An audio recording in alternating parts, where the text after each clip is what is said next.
আমিও এই সবে সমস্ত কাজ সেরে আর এই যে পিঠে খেতে বসলাম।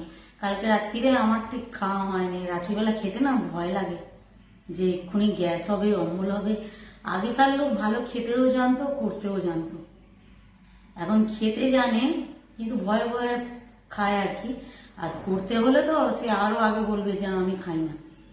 আমার ভালোই লাগে না, করতেটাই বেশি কষ্ট।